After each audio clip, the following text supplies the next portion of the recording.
We have a large statue of the Sacred Heart of Jesus over here. I remember seeing a painting in my grandmother's house of the Sacred Heart of Jesus, and even as a little boy, I would contemplate that. Certainly didn't know what the word contemplate meant, but I would just stare at it, and I would think, first, how beautiful it looked. It was just the most kind face of Jesus.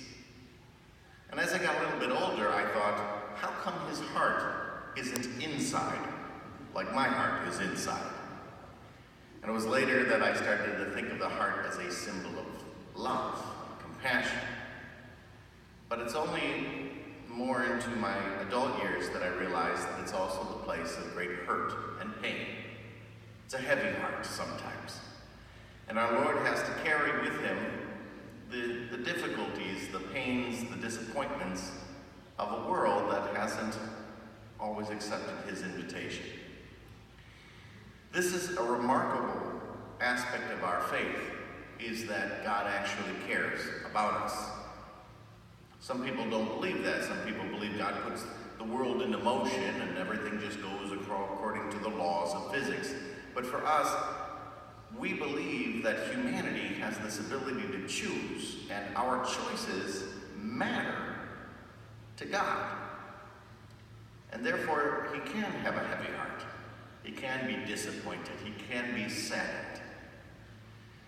On the flip side, Jesus tells us something beautiful today, that we actually have the power to comfort the heart of Jesus. That it matters to him when one sinner repents. He talks about it being like overjoyed. The angels are celebrating this. And this has become much more a sense of who I am meant to be. The one who comforts and brings joy to the Sacred Heart of Jesus. It becomes central to what it means to be a human being.